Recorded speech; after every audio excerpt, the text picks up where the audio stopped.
무디라는 이름을 들어보셨습니까?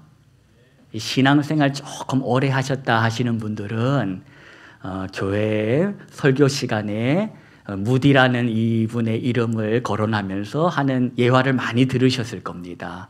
무디.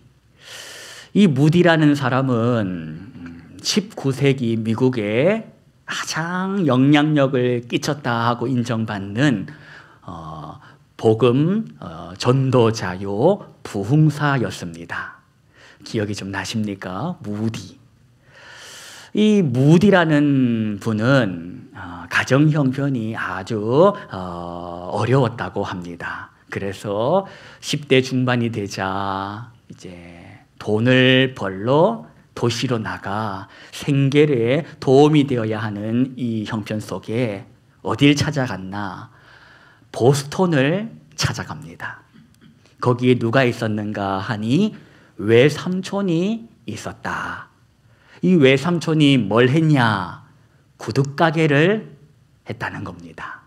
그래서 이 무디가 외삼촌이 운영하는 구둣가게를 찾아갔는데 이 삼촌이 조카를 맞이하면서 하는 소리, 조카야, 너가 여기서 일을 해도 좋으나 한 가지만 나와 약속해 다오 라고 했다는 겁니다.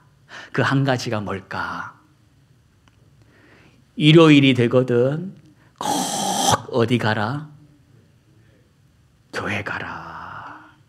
절에 가라가 아니라 교회 가라 했다는 겁니다. 이것만 약속해다오. 일요일이 되면 교회 가면 좋겠다. 그래서 이 무디는 외삼촌과의 약속을 지키기 위해서 일요일이 되면 꼬박꼬박 어딜 갔다? 교회를 갔다는 겁니다. 그런데 교회를 가면 항상 어디 앉았냐? 저기 맨 뒤에 앉았다는 겁니다. 그리고는 어쨌다? 예배 시간에 졸았다. 여러분 마치 경험이 있는 사람처럼 대답을 하십니다. 교회 맨 뒷구석에 앉아가지고 예배 시간마다 졸았다는 겁니다. 여러분 다 그렇게 졸아보신 분 아닙니까? 나중에 교회 생활을 좀 하다 보면 뒤에 앉으면 오히려 눈에 띄고 요 앞에서 졸면 괜찮다라는 것도 배우게 됩니다. 무디는 그렇게 일요일마다 교회 가면 꼬박꼬박 졸았는데 어떻게 해서 그가 미국 전역에 복음을 전하는 복음 전도자로 부흥의 불씨를 지피는 부흥사로 살았을까? 궁금하지 않습니까? 그 인생에 무슨 일이 있었길래 그가 이렇게 달라졌을까? 이 말씀을 하기 전에 제가 또 한 사람을 좀 소개해 드리겠습니다. 이 사람은 132년 전에 우리나라 조선에 들어왔던 선교사입니다. 이 선교사는 어떤 사역을 했냐? 백정들에게 복음을 전했습니다. 백정을 아십니까? 백정은 그 당시 천민 중에서도 천민으로 사람 취급을 받지 못했던 부류들이었습니다. 그런데 그 천민 중에 천민으로 불렸던 백정 중에 한 소년이 있었는데 이 소년이 장티푸스에 걸려가지고 시름시름 앓고 있는 걸 이 선교사가 알게 된 것입니다. 그래서 어떻게 했냐? 기별을 넣습니다. 누구에게 기별을 넣냐? 동료 선교사. 이 선교사는 의사였고 그 의사에게 기별을 넣어 지금 우리 마을에 장티푸스로 지금 시름시름 죽어가는 아이가 있으니 고쳐달라고 한 것입니다. 여러분 그 기별을 넣은 그 의사는 누구냐? 당시 고종의 주치의였습니다.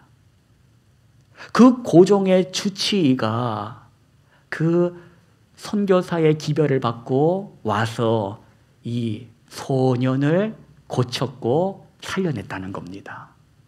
이 소년은 백정의 아들이었습니다.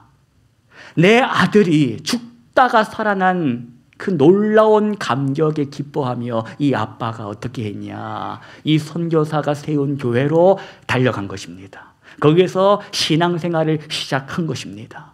세례를 받았습니다. 마침내 그 교회의 장로가 되었습니다. 여러분, 이 일을 통해서 우리가 기억해야 할 것이 있습니다. 이 모든 게 우연일까? 이 모든 게 그저 얻어 걸린 우연의 일치일까? 우연히 조선에 들어온 선교사가 우연히 지나가다가 시름시름 앓는 아이를 발견하고 마침 알고 있는 선교사 동료에게 전화해서 일이 이렇게 고쳐졌을까? 세상에는 우연을 믿는 사람이 있고 섭리를 믿는 사람이 있습니다.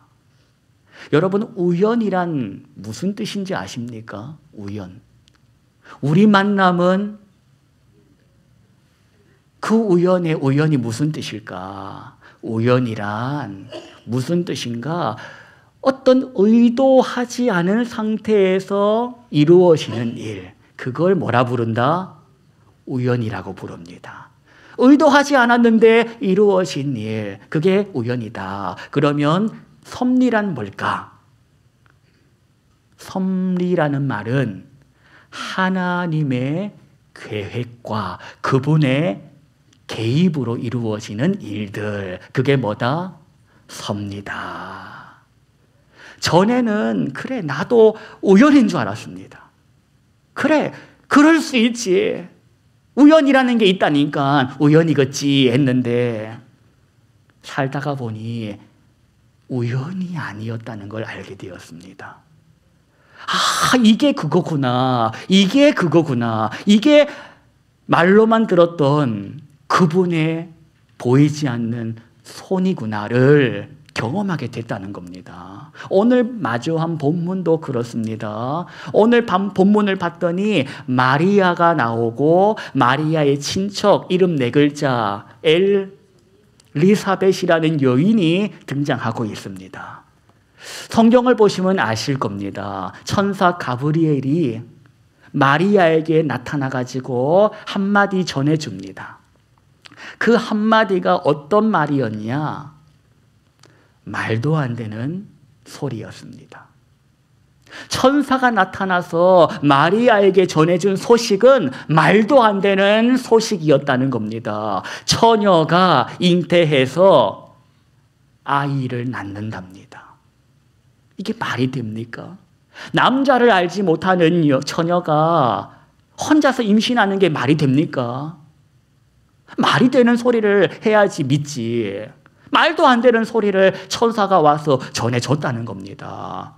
보라, 네가 잉태하여 아들을 낳으리니 그 이름을 뭐라고 해라? 예, 이름까지 아예 정해 주더라는 겁니다. 그리고 하는 소리가 지금 너의 친족 엘리사벳도 임신 중이다 하고 알려주더라는 겁니다.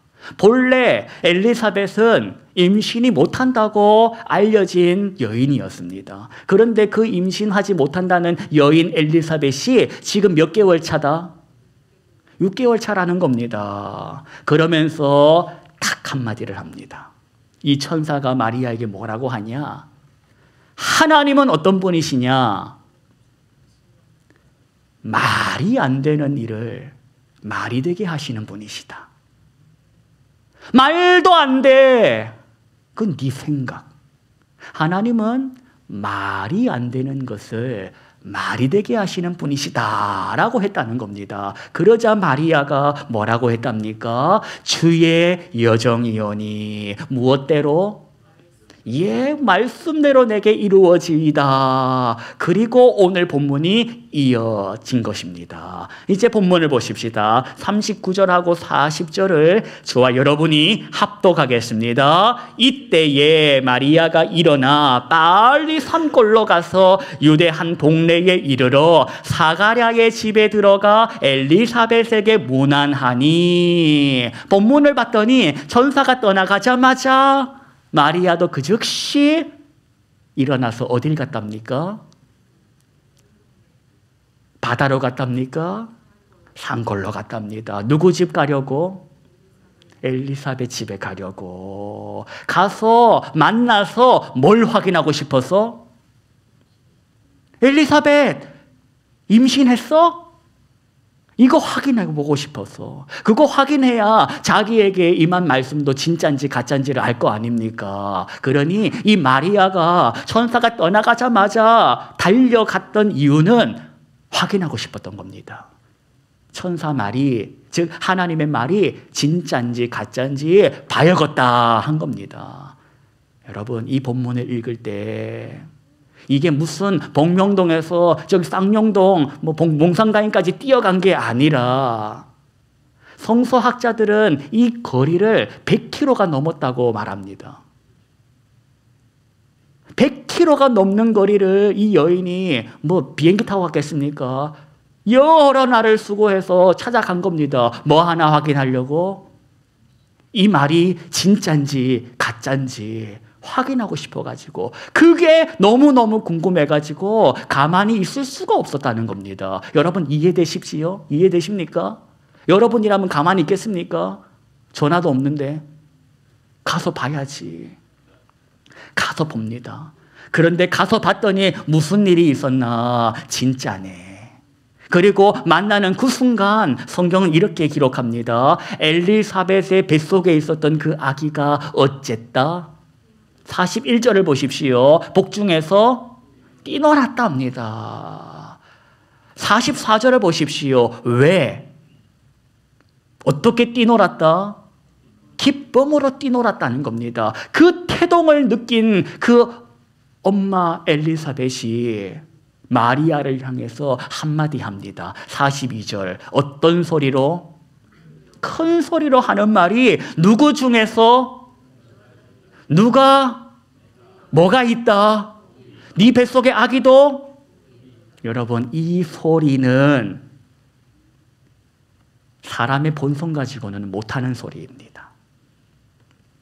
사람의 본성 가지고는 이 말 못합니다. 입에 발린 소리라면 몰라도 진심을 담아서 이런 소리 못합니다. 내 자식보다 남의 자식 귀하다는 소리는, 입에 발린 소리는 할 수 있어도 진심으로는 못합니다. 여러분 생각해 보십시오. 내 자식이랑 남의 자식이랑 연못에 빠졌습니다. 누구 구할 겁니까? 내 자식 구하지. 맨정신이면 내 자식 구하는 거 아닙니까? 그런데 극단적인 비유로 말씀드렸지만 내 자식보다 네 자식이 귀하다라는 소리를 입에 발린 소리가 아니라 진심으로 하려면 본성으로는 안 나온다라는 겁니다. 엘리사벳 보십시오. 그런데 그 진심이든 입에 발린 소리든 어쨌든 하고 있다는 겁니다. 어떻게 해서 가능한가? 41절 끝에 보십시오. 엘리사벳이 어쨌답니까? 본성으로는 못하는데 내 안에 지금 뭐가 가득하다? 성령이 가득할 때, 하나님의 마음으로 가득할 때 저 사람까지 내가 축복할 수 있다는 겁니다. 이게 우리 삶이 되어야 합니다. 저와 여러분이 성령을 받아야 하고 충만히 받아야 하는 이유가 여기 있다는 겁니다. 우리가 성령으로 충만하지 않으면 저 사람에게까지 넘어갈 수가 없습니다. 성령에 충만하지 않으면 죽을 때까지 나에서 끝나지 남으로 넘어갈 수가 없다라는 겁니다. 오직 성령에 충만할 때 나라는 것을 넘어 너에게까지 갈 수 있는 겁니다. 저 사람에게까지 갈 수 있다. 성령은 하나님의 영이기에, 저 인생 지으신 분이 누구기에? 하나님이기에, 하나님의 마음이 내 안에 있을 때 저 인생까지 생각할 수가 있다는 겁니다. 생각해 보십시오. 다 소시적, 세상에서 제일 귀한 게 나요. 제일 세상에서 억울한 인생도 나요. 세상에서 제일 고단한 인생도 나요. 나 거리던 인생이 저와 여러분 아닙니까? 그런데 나 거리다가 죽을 인생이 하나님의 은혜로 이 세상에는 나만 있는 것이 아니라 남도 있다는 것에 조금 이제 눈이 열리려고 하는 겁니다. 하루는 거울을 봤더니 여기 주름이 생겼네 하고 주름을 봅니다. 그러면서 마음이 무거워집니다. 어머머머, 여기 왜 주름이 생겼나? 어머머머, 저기 왜 흰머리가 보이나? 마음이 무거워집니다. 평생 늙지 않고 젊을 줄 알았는데 거울을 보니 이게 늙는구나. 전화를 받고 문자를 받습니다. 그 사람이 떠났다는 소식을 듣습니다. 지금까지 고생했던 그 인생, 이제 좀 여유를 부리고 취미 활동도 좀 하고 행복하게 살았으면 좋겠다 했는데 기별도 없이 갔다는 소식에 마음이 너무나도 무겁습니다. 내가 그렇게 살다가 죽을 인생이었다는 겁니다. 그런데 그리 살다 죽을 인생 하나님께서 가만 두고 보지 않으시고 말을 걸어 오셨다는 겁니다.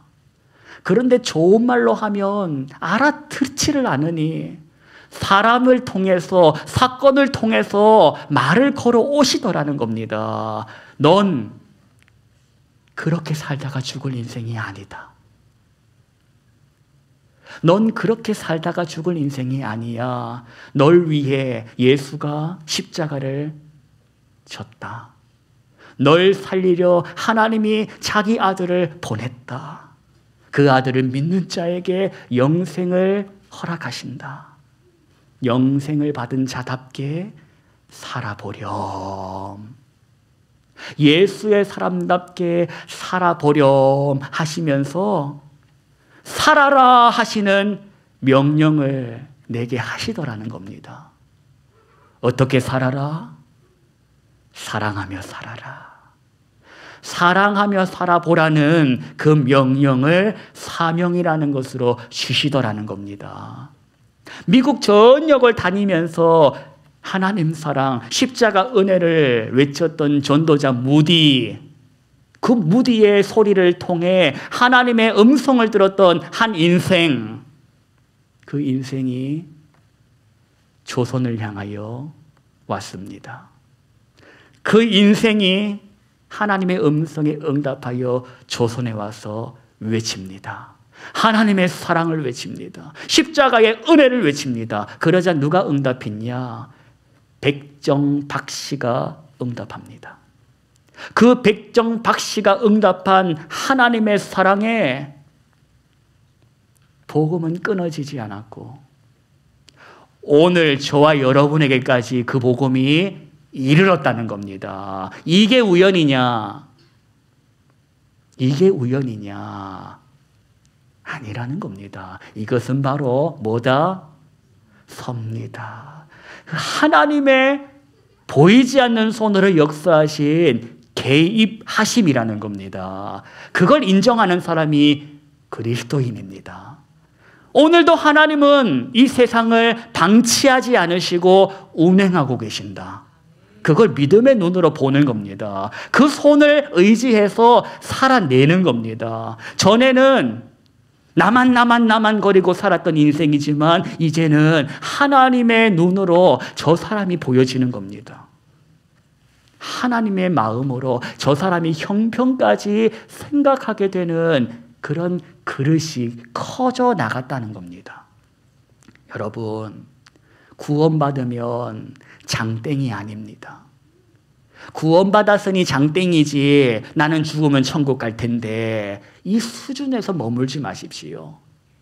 그런 수준에서 머물 거였다면 구원받은 순간 죽었거나 죽기 전에 구원받았거나 왜 예수 믿고 이렇게 긴 세월을 하나님이 살려두신답니까? 예수 영접하고 구원의 확신이 있으면 땡이 아니라 지금부터 시작이라는 겁니다. 예수의 사람답게 말하는 법을 배워라. 예수의 사람답게 행하는 것을 배워라. 그 배움의 시간이 주어진 것입니다. 그런데 그 시간이 또한 영원하지 않다는 것을 인정하고 살자는 겁니다. 이 학교도 졸업할 때가 있다는 겁니다. 마리아를 생각해 보십시오. 마리아는 마리아에게 주어진 사명이 있었고, 엘리사벳은 엘리사벳에게 주어진 사명이 있었고, 무디는 무디에게 주어진 사명이 있었고, 조선에 들어온 선교사 무어는 무어에게 주어진 사명이 있었습니다. 그 빛깔들은 제각각입니다. 발, 주, 노, 처. 그러나 그 사명의 빛깔은 다르나 그 사명에게 주어진 것은 사랑하라인 것입니다. 여러분, 나에게 주어진 사명이 무엇인지를 생각해 보십시오. 사명에는 무게가 있음도 기억하십시오. 마리아가 그 아들로 인하여 오늘은 기뻐하고 있는데, 엘리사벳이 그 아들로 인하여 지금은 기뻐하고 있는데, 우리가 아는 것처럼 오늘 기뻐하는 이 여인들은 그 아들들로 인하여 피눈물을 쏟습니다. 아이가 태어나 임금의 손에 목이 잘리는 그 삶을 보고, 아이가 태어나 십자가에 달리는 그 일을 보는 사명의 무게, 그 무게를 우리가 생각하고 그 무게를 감당할 준비를 해야 하는 것입니다. 여러분의 자녀들을 생각하십시오. 태어나니 그 아이들로 인하여 여러분이 울고 있는 거 아닙니까? 더불어 그 아이들로 인하여 기뻐한 것도 아닙니까? 예수 그리스도인으로 살아가는 것은 기쁨이나 동시에 그에 합당한 무게가 있음을 기억하십시다. 기억하십시오. 사랑하기 위해서 몸부림치면서 흘리는 눈물은 우리 주님 닦아주심을 기억하십시오. 사랑하다가 자빠진 인생 하나님께서 일으켜 세워주심을 기억하십시오. 그걸 믿으며 그걸 바라며 오늘을 견디고 사는 겁니다. 끝나는 날이 있다. 사명이 무거우나 주님 나와 함께 하시니 그 사명 마치는 날, 그 길 끝에서 우리 주님 나를 안아주실 것이다. 그걸 바라고 믿음으로 선포하며 이 한 주간 나에게 허락된 그 사명의 무게를 감당하며 살아보십시다.